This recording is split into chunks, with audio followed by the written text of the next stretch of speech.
ပိသက်ကြီးစကားလေးကိုစစ်စစ်ပေါက်ပေါက်ပြောမယ်ဗျာတလုံးမှအလေးအလွတ်မရှိအောင်နားထောင်ကြရတကယ်ချမ်းသာဖို့ဆိုရင်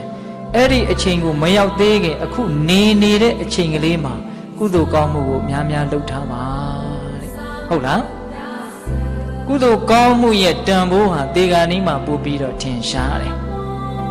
တေဂာနီးမှာထင်ရှားတယ်ဆိုတော့ရှင်တုံးမှာမထင်ရှားဘူးလို့ဆိုလိုတာမဟုတ်လူသားတွေဟာရှင်နေတဲ့အခိုက်အတန့်မှာတုန်းကတော့ကုသိုလ်ကိုသိပြီးတော့အားကိုးရကောင်းမှမသိဘာကြောင့်လဲဆိုတော့အသိဉာဏ်ကနဲတာမိုက်မဲတာဆိုတော့ကိုယ့်ရဲ့ခန္ဓာကိုယ်ကိုအားကိုးတယ်ငါမဲ့တောင့်တင်းတယ်လုံနိုင်တယ်ကိုင်းနိုင်တယ်ပြောနိုင်တယ်ဆိုနိုင်တယ်ကိုအားကိုးတယ်ဟုတ်လားဒီပစ္စည်းဥစ္စာကိုအားကိုးတယ်မိတ်ဆွေကိုအားကိုးတယ်ဆွေမျိုးသားချင်းတွေအားကိုးတယ်ဒီအများကြီးရှိတယ်နော်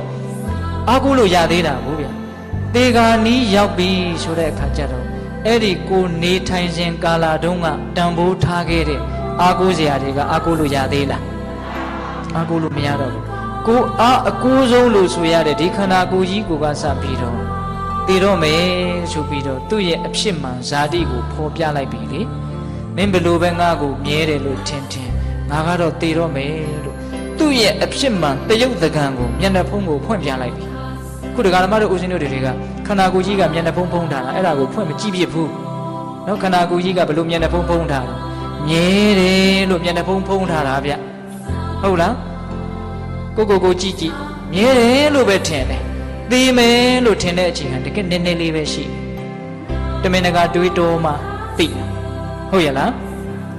အဲ့ဒီမျက်နှာဖုံးကိုအဲ့ဒီအချိန်ကတော့ကိုကချွတ်မကြည့်လဲပဲသူကချွတ်ပြလိုက်ပြီဂိုင်းမင်းဘယ်လိုပဲမြဲတယ်ထင်တယ်ငါကတော့သေတော့မယ်ပျက်စီးတော့မယ်အဲ့ဒီအချိန်ကျတော့အဲ့ဒီခန္ဓာကိုယ်ကြီးကလည်းအားကိုးစရာမဟုတ်တော့ပစ္စည်းဥစ္စာဆိုတာတွေကလည်းအားကိုးစရာမဟုတ်တော့ဘူးအဲ့ဒါသူ့နယ်ပယ်မဟုတ်ဘူးပစ္စည်းဥစ္စာဆိုတာရှင်စဉ်ကာလမှာစားဝတ်နေရေးရပြိုင်ဆိုင်ရေးရဒါတွေအတွက်လောက်ပဲအသုံးကြတာနော်သေတော့မယ်ဆိုတဲ့အခါမှာလာရောက်ပြီးတော့ကူညီဖို့အတွက်ပစ္စည်းဥစ္စာမှာအစွမ်းတတ္တိမရှိပါဘူးဆွေမျိုးတွေအပေါင်းအသင်းတွေမိတ်ဆွေတွေလည်းပဲအဲ့ဒီအချိန်မှာသူတို့ရဲ့နယ်ပယ်ဟုတ်သေးလားမဟုတ်တော့တေဂာနီးအချိန်မှာပြည်လည်ဖို့ဆိုတာကုသိုလ်ကောင်းမှုရဲ့နယ်ပယ်ကုသိုလ်ကောင်းမှုရဲ့တက်နိုင်တဲ့အခြေအနေမျိုးဖြစ်သွားတယ်ဟုတ်ရဲ့လားဒါကြောင့်တေဂာနီးအခါကာလမှာဘာအရေးကြီးလဲကုသိုလ်ရှိဖို့အရေးကြီးပါလေ